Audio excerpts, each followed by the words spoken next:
In lecture 11, we had introduced the circulant matrix for computing circular convolution, and then we showed how to compute two endpoint DFTs by computing a single endpoint DFT, that is by combining the two sequences in an analytic manner, that is you put g of n plus j times h of n and then compute the endpoint circular convolution. We gave an example, then we introduced the z transform again as a summation g of n z to the power minus n, summation going from n equal to minus infinity to plus infinity. We showed its relationship to to Fourier transforms, and we also said that the ROC, region of convergence, is extremely important. Then we made a special point that if you have a finite sequence, then the ROC doesn't matter whether it is causal, anti-causal, or a combination of causal and anti-causal. The ROC is the whole Z plane. ROC is all Z except possibly Z equal to 0 and Z equal to infinity.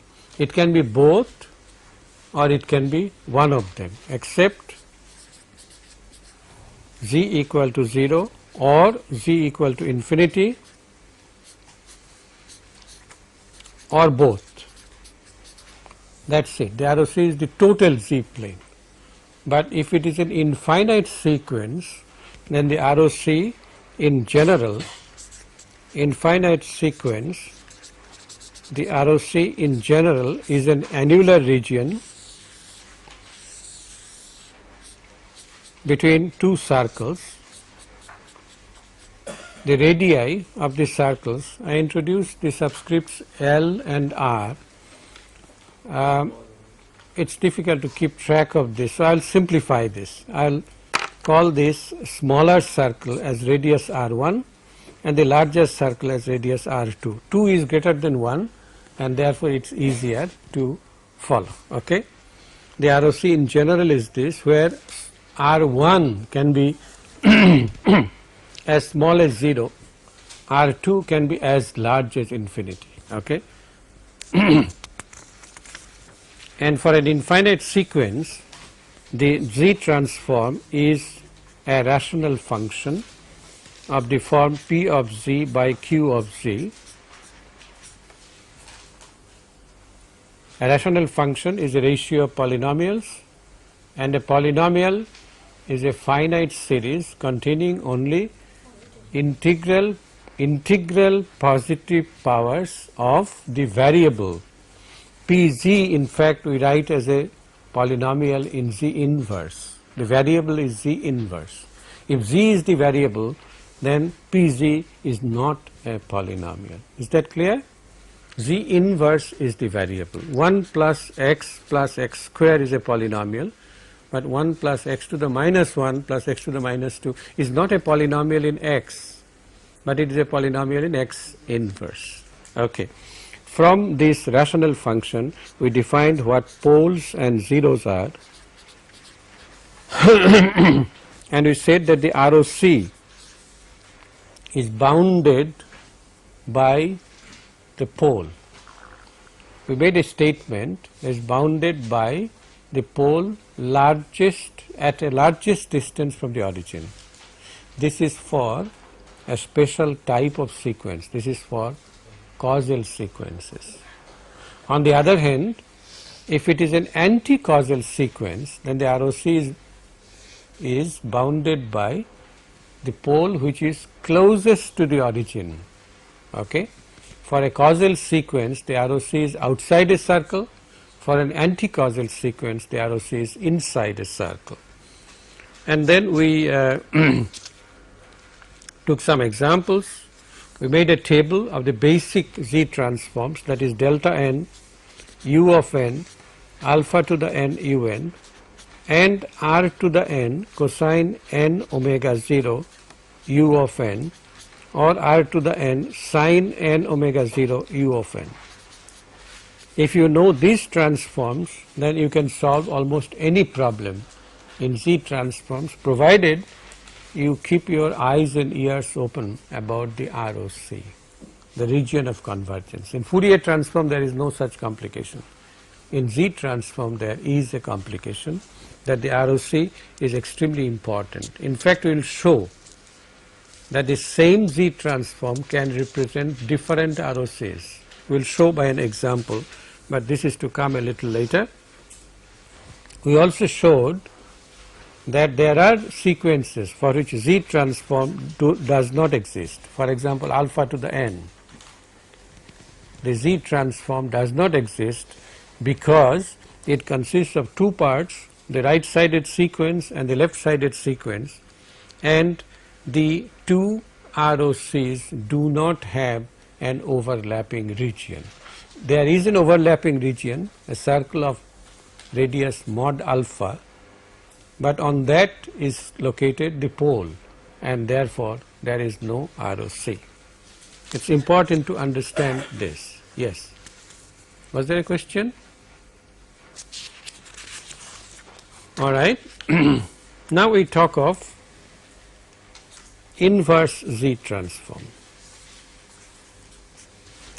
You recall that the Z transform G of Z is summation Gn Z to the power minus n, but Z in general is R e to the power j omega. It's a complex quantity. So R to the minus n e to the minus j omega n. N goes from minus infinity to plus infinity.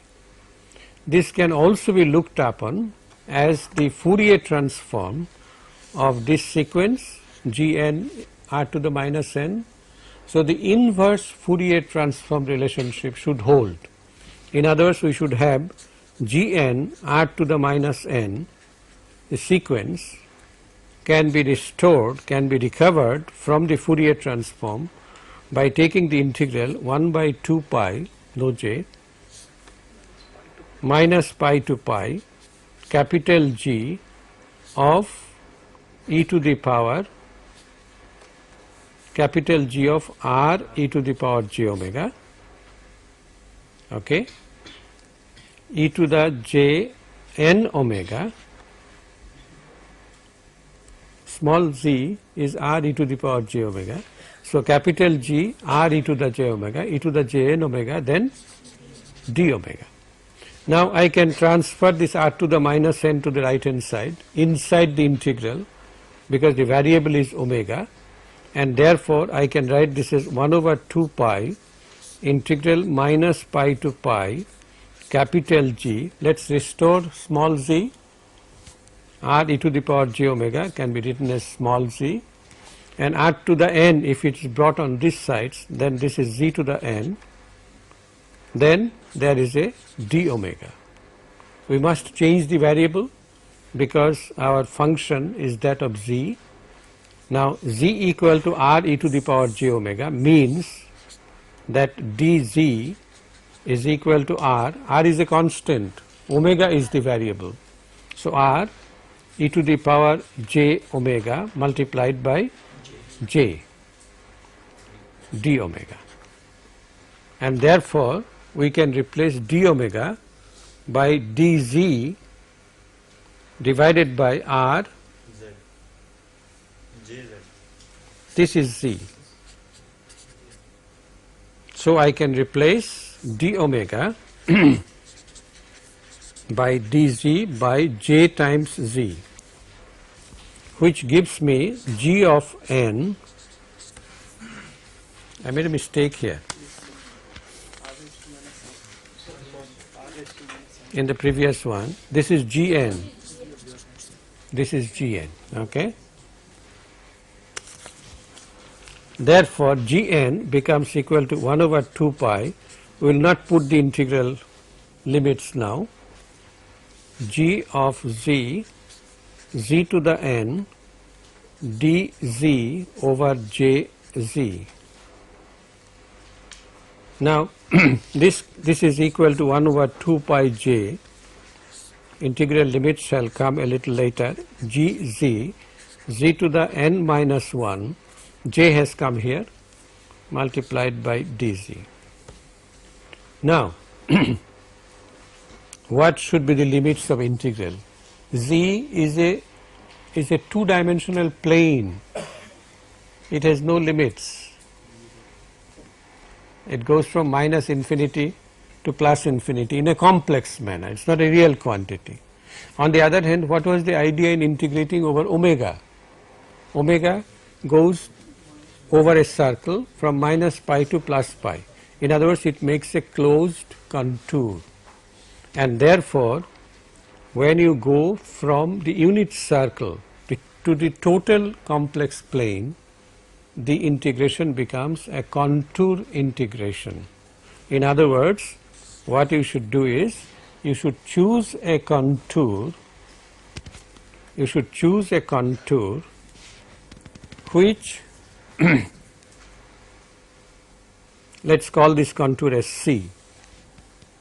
And you know, in contour integration we go in the anti-clockwise direction, because for omega we had gone from omega equal to 0 in the anti-clockwise direction. So the direction must be the same, but the contour must be such that it does not pass through any of the singularities of this function g z, z to the power n minus 1, and one of the singularities is at z equal to 0, because if you put n equal to 0 here, then you get z inverse, and therefore there is a singularity for n equal to 0 at z equal to 0, and therefore the contour is to be such that it is outside the poles. It does not encounter any pole, including the pole at the origin. Now you cannot draw, if you have to draw a contour, closed contour, it must be around z equal to 0, and therefore any contour C made traversed in the anti-clockwise direction, which includes the point at the origin, is good enough, and usually we choose this to be a circle. All right, a circle such that it enclose, well, circle with center at the origin. This is the simplest thing to do. However, for DSP we don't have to evaluate this contour integration. Contour integration evaluation is not a routine job. It has to be done with lot of care. All right, we don't have to do, because our functions g of z are always rational, p of z by q of z, and for rational functions there are better alternative methods. But if you have to evaluate this contour integral, the gentleman Cauchy, Cauchy, comes to rescue. Cauchy has a theorem called Cauchy's residue theorem, which says that this integral, this total integral is equal to sum of the residues at the poles inside the contour. You can forget about those outside the contour. At the poles inside the contour, poles of not gz but gz, z to the power n minus 1. All right. We don't have to apply Cauchy's residue theorem either. We have better alternatives for for rational functions, which is what we are concerned with. And the method is that of partial fraction expansion. I told you that if you know the z transform of delta n, u of n, alpha to the n un, and r to the n cosine n omega 0 or sine n omega 0 un, then you can perform any z transform or its inverse also. We will take one example. We will take several examples one by one. First is, you have to find out a causal h of n, such that its z transform, capital H of z, is z times z plus 2, z minus 0.2, z plus 0.6. The first thing you do when you encounter such a expression is to express it as a rational function in z inverse. First thing that you do is, therefore, you divide by z squared, both the numerator and denominator, then you get 1 plus 2z inverse, 1 minus 0.2 z inverse, 1 plus 0.6 z inverse. And then you expand in partial fraction. That is, you write this as capital A divided by 1 minus 0.2 z inverse plus capital B 1 plus 0.6 z inverse. Why do you write it in this form? Because you know the z transform of alpha to the n un as 1 by 1 minus alpha z inverse. So if you can express it in this form, then your job is done. And capital A and capital B are found in the usual manner. Capital A, for example, would be 1 minus 0.2 z inverse multiplied by h of z under the condition 0.2 z inverse equal to 1, all right, or z equal to 5. Agreed? We don't use z equal to 5, we leave it in this form. These are some of the. Pardon me? Z inverse equal to 5, okay. Z equal to 0.2, agreed. So this becomes 1 plus 2z inverse divided by 1 plus 0.6 z inverse under the condition 0.2 z inverse equal to 1. We don't have to worry about what is the value of z. This is good enough. You see here, I can write this as 1 plus 10 divided by 1 plus 0.6 z inverse is 3 times this, so 3, so it is 11 by 3, which is equal to 11 by 4, 2.75, agreed. Similarly, you can find B as minus 1.75, and if you substitute this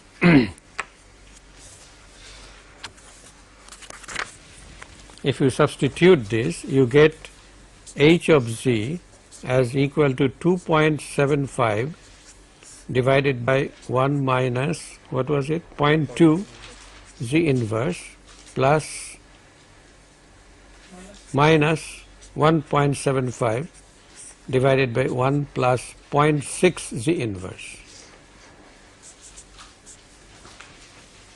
And therefore, h of n is equal to 2.75.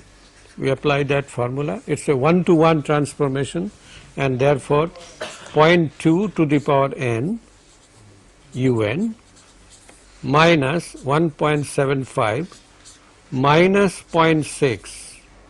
You understand why? This plus 0.6 to the power n u of n. This is the inverse transform. Is that okay? This is the inverse transform because we wanted a causal sequence. If it was not, then we would have a problem. Now, instead of asking for a causal sequence, you see the original problem, if you go back, the ROC is not specified, but an equivalent specification is given because you are asking for a causal h of n. So, if causal h of n was not given, then the answer to the inverse transform would not have been unique. The answer that we have worked out will be correct only if it is stated that z greater than 0.6. Agreed? So, they are equivalent statements. The ROC is outside a circle of radius 0.6 specifies that the inverse transform shall be causal. One of the two must be given. the other point that one should make at this juncture is that we have taken, oh no, I have another point to make.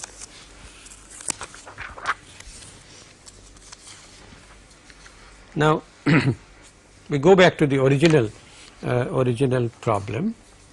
How do you know that these two terms are adequate partial fraction expansions? On the other hand, if you make a partial fraction expansion of this, there shall be a constant, isn't that right? Yes, sir. At infinity, there shall be a constant. The constant shall be equal to 1, z squared by z squared. There is no constant here. Why? Because the numerator is 1 degree less than the denominator. If the numerator also had another factor like this, then there would have been a constant term. Please take care of this.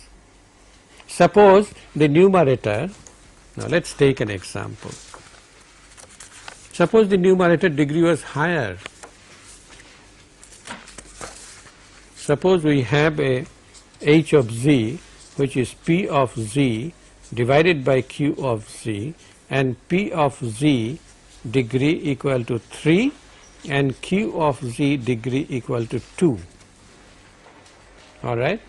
Then the partial fraction expansion of this shall have first a constant term k0 plus k1 z inverse. If you take this out, how do you take them out? You can make a long division. Okay, you can make a division of pz by qz, take out a k1 z inverse term and a k0, a constant term. Then the remainder, let us say p1 z by qz, will be such that the degree of q is 2, but the degree of p1 shall be 1. Agreed? And then you expand this into two fractions, two rational functions. Okay? Is the point clear? You must look at the given function very carefully. And if necessary, you have to take out a polynomial. Inversion of k0 is not a problem. What is it? K0 delta n. And k1 z inverse? K1 delta n minus 1. All right. Good. Now, if there was another simplifying feature about this problem, that there was no repeated poles. The poles were distinct, one at minus, one at plus 0.2, plus 0.2 or?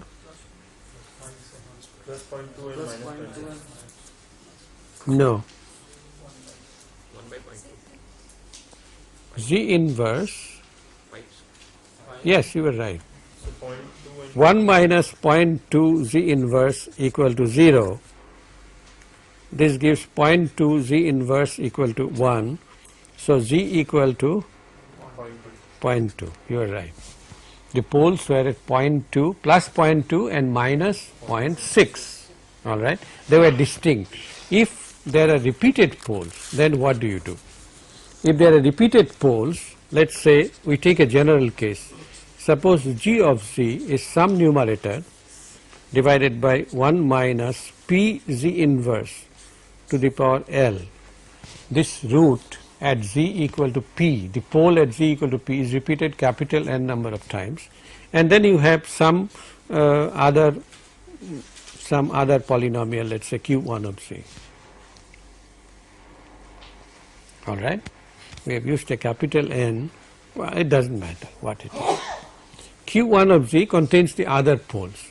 Q1 of z does not contain the pole at z equal to p. All of them have been taken care of.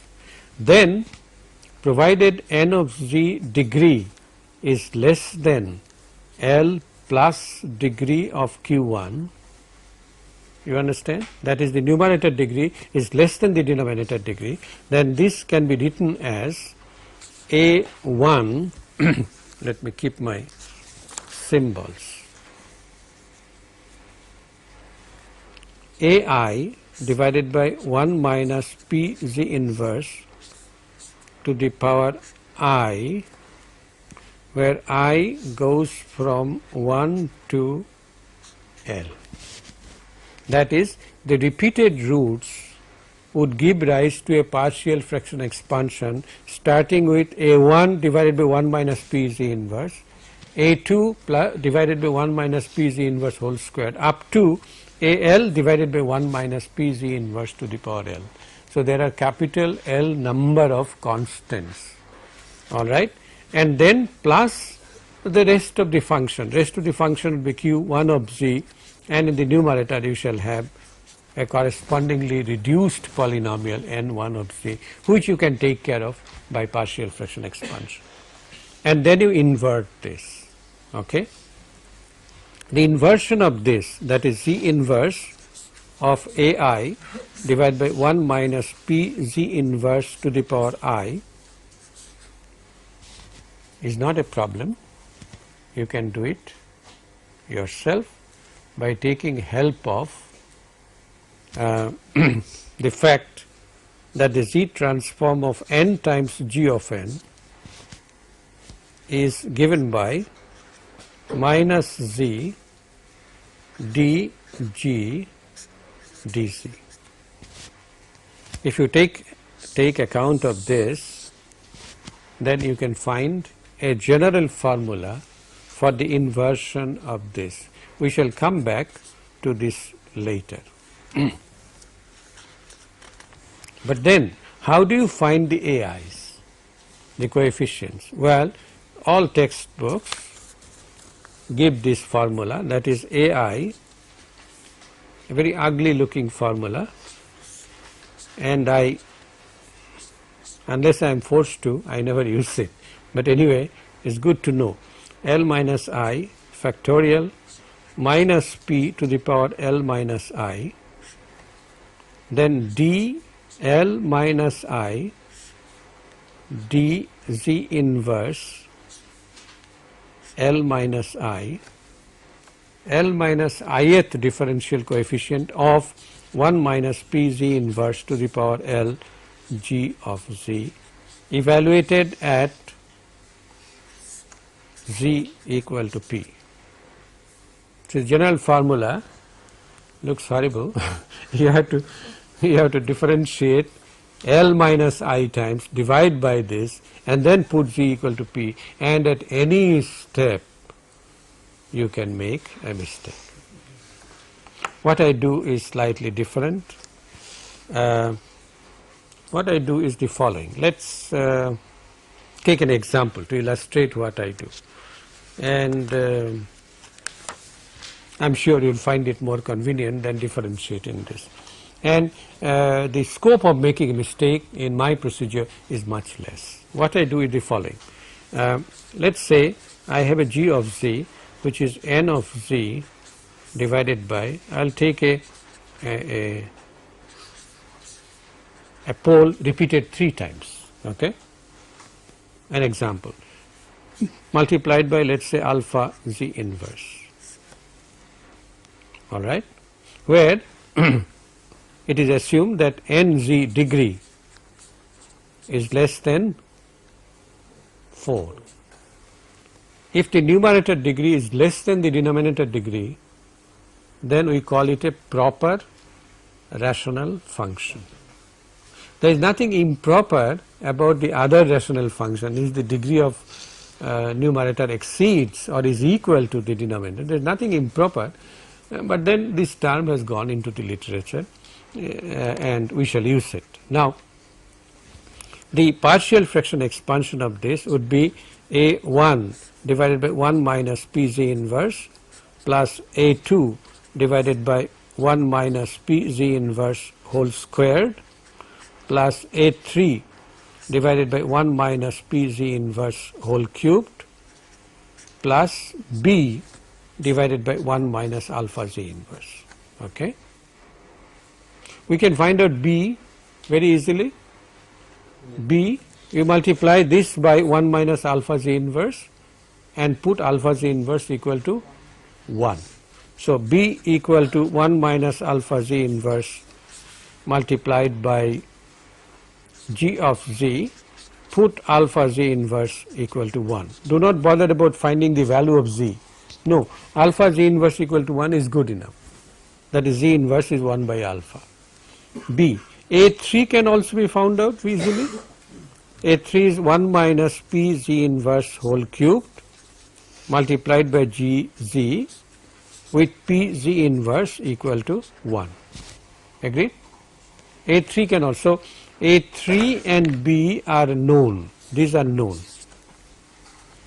All that you have to do now is to find A1 and A2. Obviously, if you want to apply the formula, you have to differentiate once, find A1, then you have to differentiate twice, find A2. Instead of doing that, what I do is, I take care of two specific values of Z inverse at your choice. Let's put Z inverse equal to 0. Then G of 0, Z inverse equal to 0. So, small z would be infinity. Agreed? What is capital G of infinity? It is simply, yes, A1 plus A2 plus A3 plus B. A3 and B are known.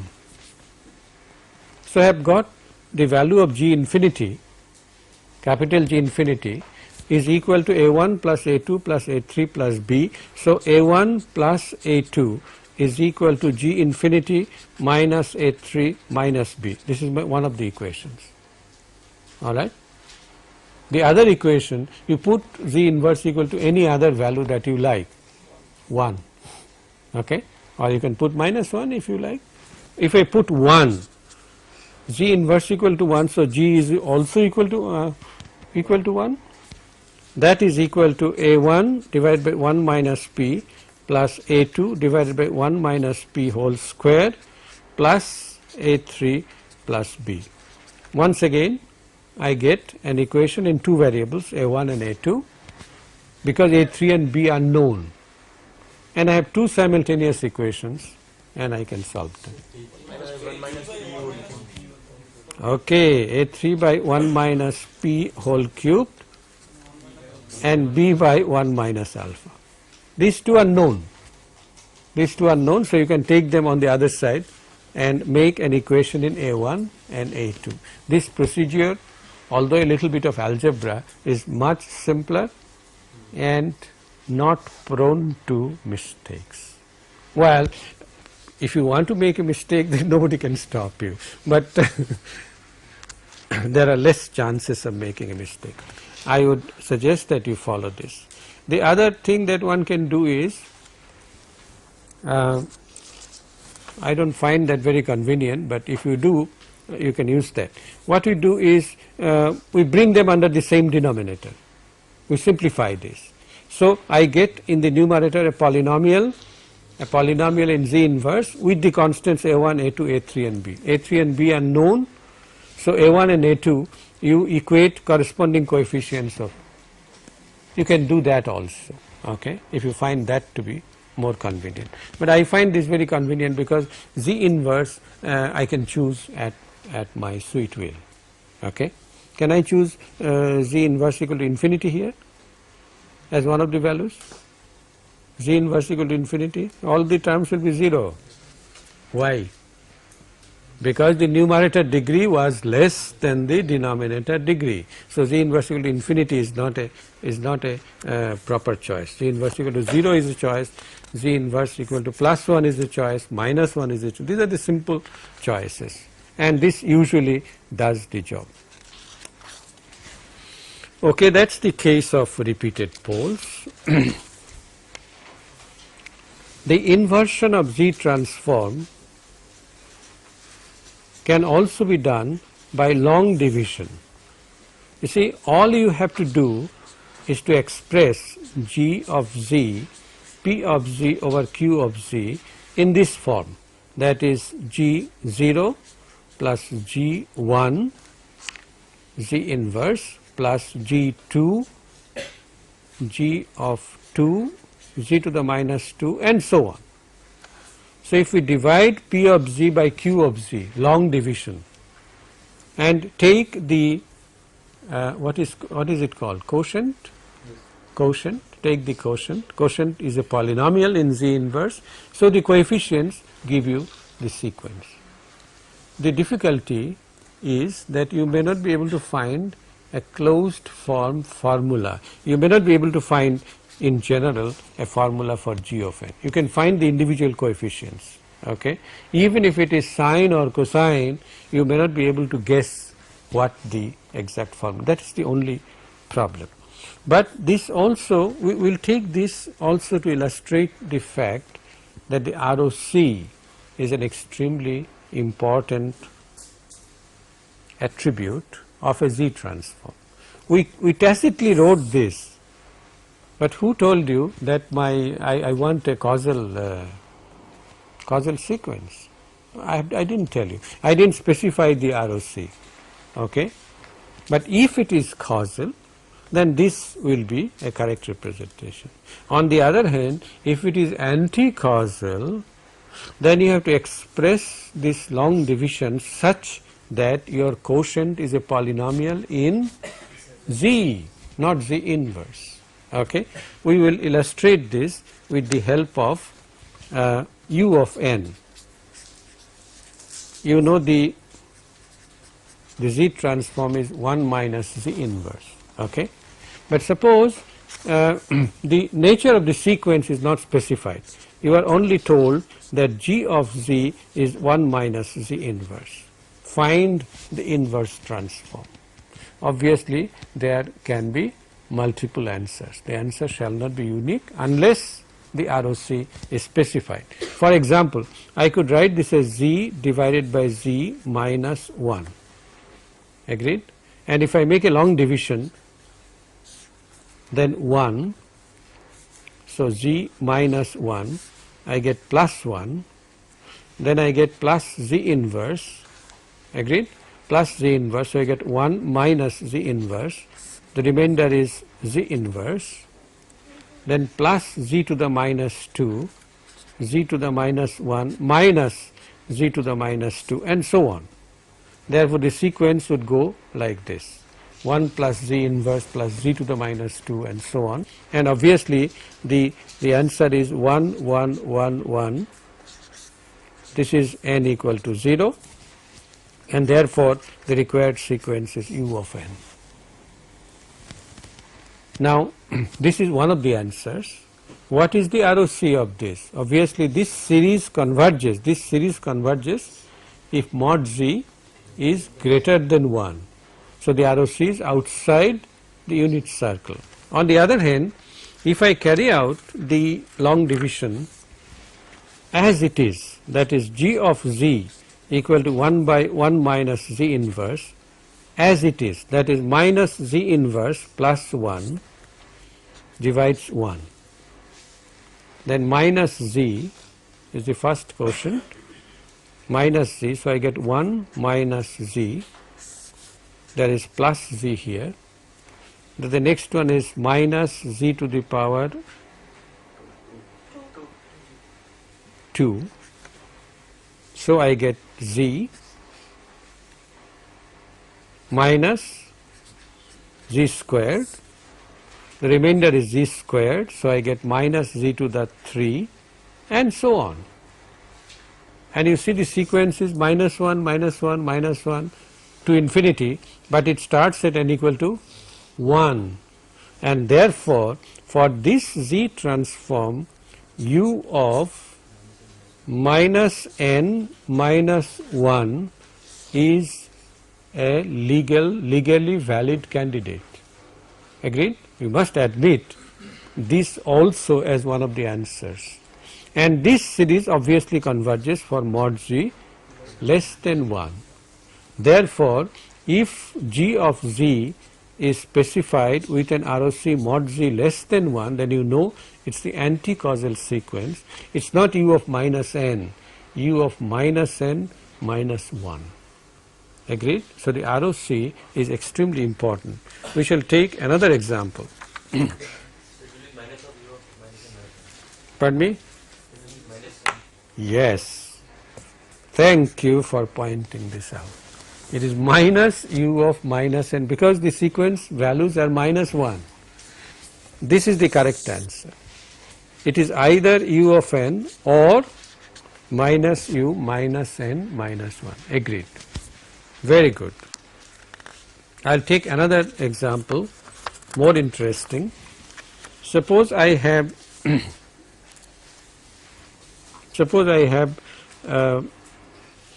x of z equals to z divided by z plus 0.5 and then z plus 1. All right. Suppose I have to find, the ROC is not specified. Okay, I have to find the inverse transform. Then the first thing I do, obviously there will be multiple answers. And you see, the first thing I do is to write it as a rational function in z inverse. So I divide, let's take this as 2, not z, 2, all right. The numerator is a constant. Then I divide by z squared. So I get 2 z to the minus 2, 1 plus 0.5 z inverse, then 1 plus z inverse. Agreed? Now you see here the numerator degree was less than the denominator degree, but in a rational function in z inverse the numerator degree is equal to the denominator degree. So in the partial fraction expansion we shall have to take out a constant, and this constant obviously would be how much? 4. 2z to the minus 2, 0.5 z inverse, so it would be 4. How do I get that? Allow z inverse to go to infinity. Then in the numerator only this term, in the denominator this and this. Agreed? 4 plus, well, you can find out that this is 4 divided by 1 plus z inverse minus 8 divided by 1 plus 0.5 z inverse. You can make the partial fraction expansion. There is no other term. Okay. Now in the inversion we have a problem.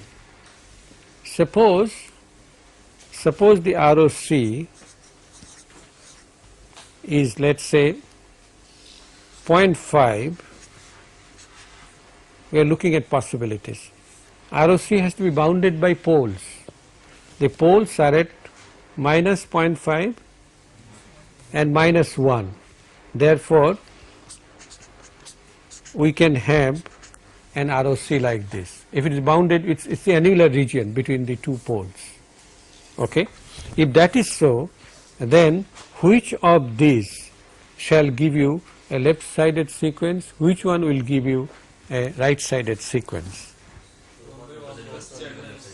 This will give you a left-sided sequence, LSS, anti-causal, because mod z less than 1, and this will give you a right-sided or causal sequence. And therefore, is the point clear? Mod z greater than 0.5 indicates a right-sided sequence. Therefore, this term will correspond to a right-sided sequence, and naturally this will correspond to a left-sided sequence. And if you now take the inverse z transform of this, then you shall get small x of n as equal to 4 delta n. Then what would be the inverse of 4 divided by 1 plus z inverse? Minus, that sign will come minus 4. If the sign here was minus, then you have minus u of minus n minus 1. But since the sign is plus, what is the sequence? Minus 1 to the power n. Okay. So minus 4, one must be very careful, minus 1 to the n, then u of minus n minus 1. That is the inversion of the second term, 4 by 1 plus z inverse.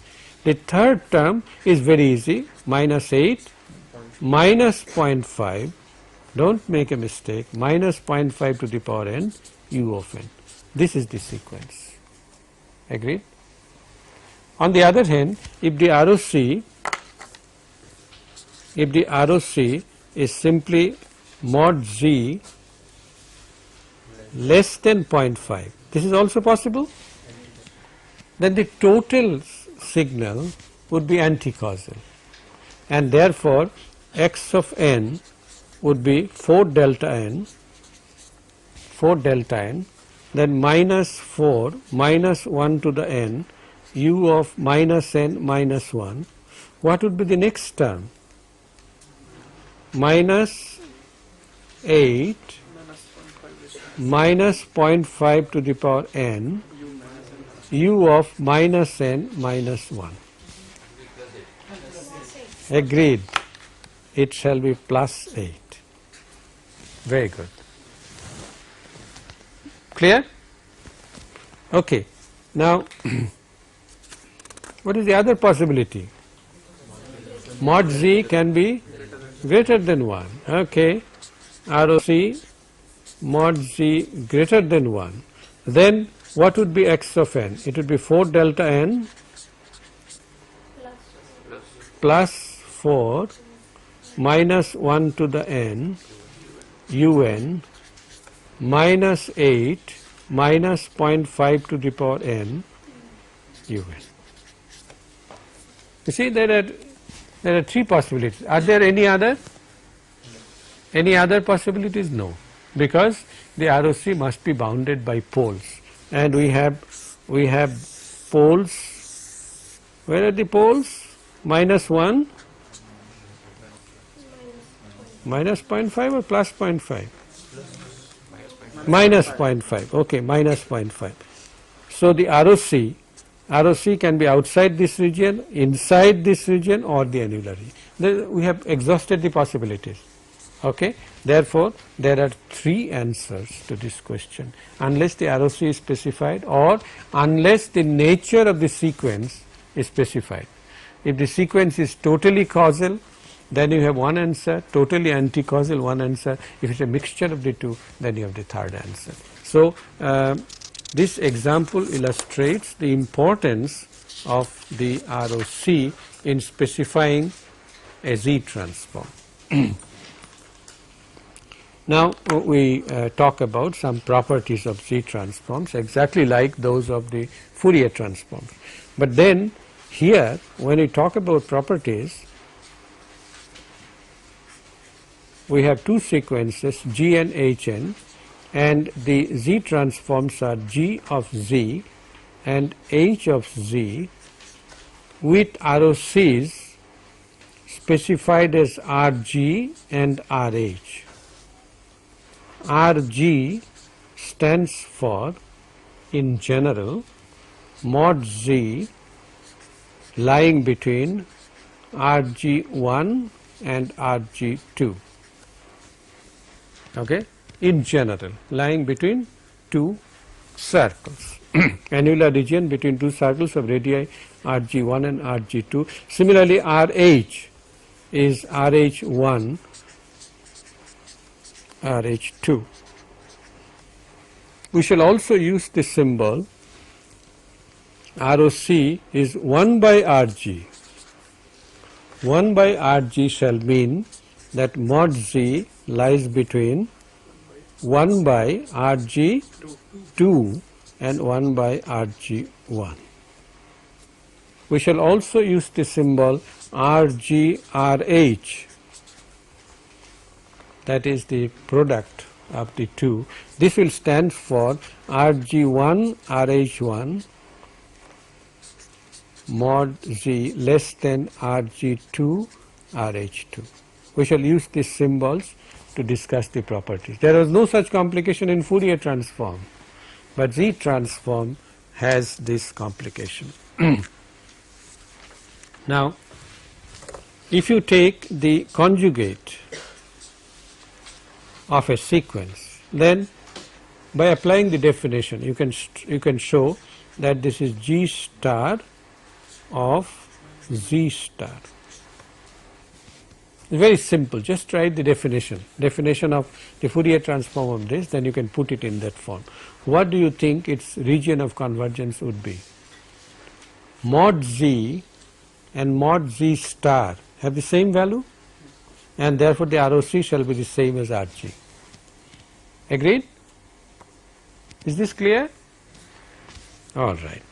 Then if you take g of minus n, very easy, instead of z to the minus n you will have z to the plus n. Therefore this will be capital G of not z but z inverse 1 over z.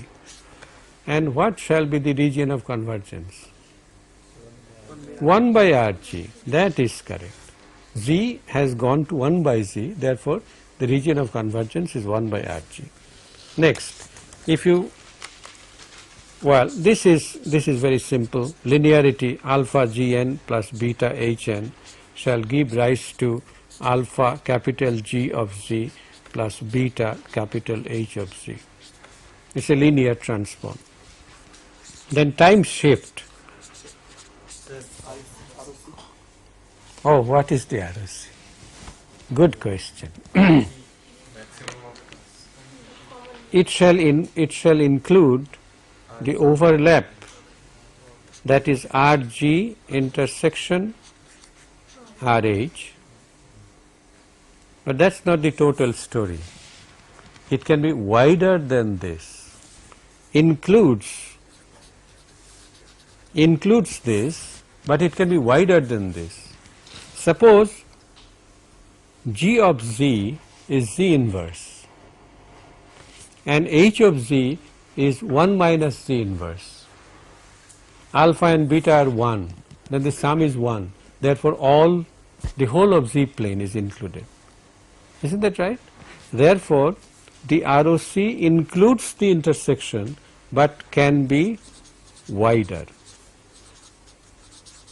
can be bigger than this, because of the possibility of cancellation. Agreed? The other point, suppose G of z has a pole at alpha and H of z also has a pole at alpha. Okay? The combination alpha and beta can be so chosen that the numerator has a 0 at alpha. Then the pole and 0 cancels. Is the point clear? And then that pole is unable to bound the region of convergence, because that pole is unobservable and the region of convergence becomes wider. Is the point clear?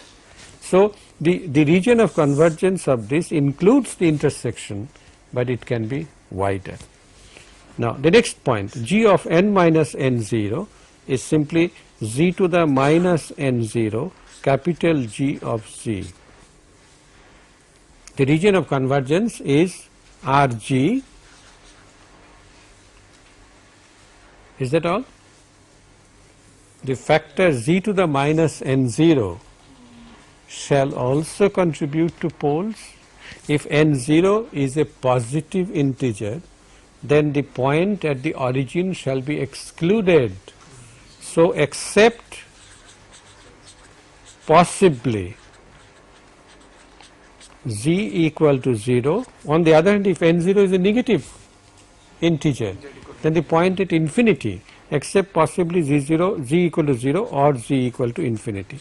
You must find the ROC very carefully, very carefully.